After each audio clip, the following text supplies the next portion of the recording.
Next pilot, the man with 5,431 gigawatts worth of lights on this airplane over here, the crazy man. He's not so he's Kuko, he's a great pilot, Mr. Yuri Higuchi.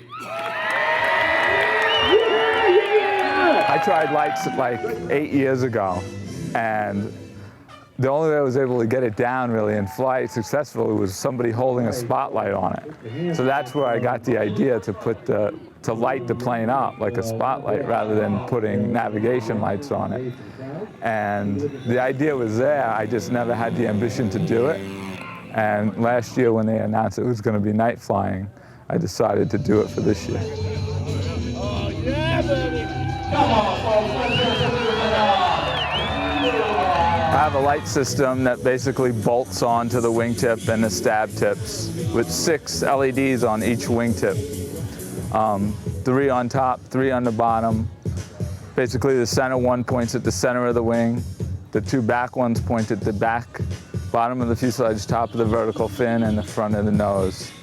Those were the original lights, the original idea to light up the plane, and the ones on the stab were added to even it out. The lights weren't finished until the beginning of May, and they were 2 test flights before Joe Nall, and I was flown at Joe Nall 3 times and a few times in practice before last night.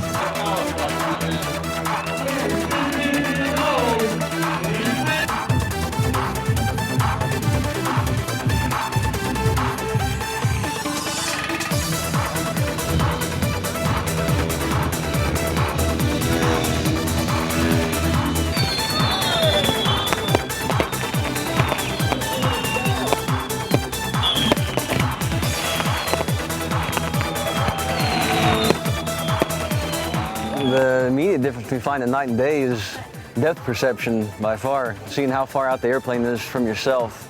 You just pretty much go by the points of light you have on the plane, and if you're lucky you can get them so they light up the airplane as well. That helps out quite a bit. Yeah, this nighttime competition was actually initiated around the Joe Nall time frame. We were talking about it down there with Gene at Troy Built Models, and came up with the idea of using one of the brand new Magic Hand Sukhois for that. Basically, you can see it's just an ARF, so we were able to, it wasn't put together, of course, so we had ample time to string the lights up, get it all wired and all that stuff. And we actually had this airplane ready to fly from the box in 4 days with lights, smoke system, all that ready to go.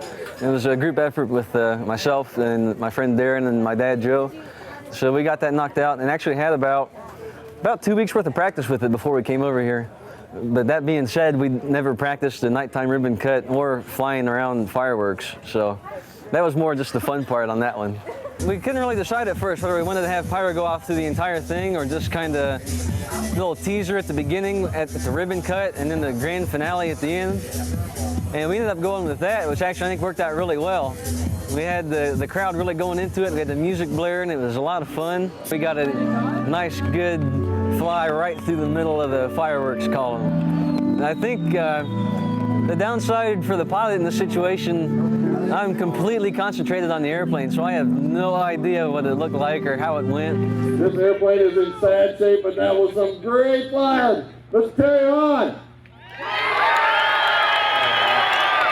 Ladies and gentlemen, the winner of the Night Flyer 2008 Futaba Extreme Flight Championship, Team GTO, Miss Carrie Hahn, baby. All the time and effort and money that went into this, it paid off, and in the end we got the first ever night fly XFC competition first place right there.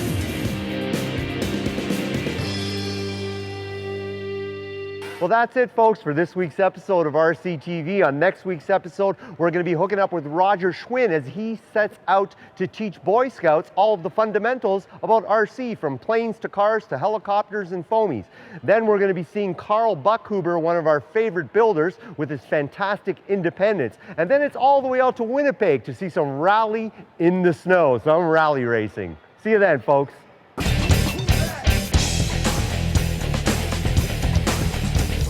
RCTV, your radio-controlled authority, has been brought to you in part by Eliminator RC, your one-stop hobby shop. RC Pit Stop, bringing the best of RC to BC. And John's Hobbies, Toronto's local hobby store.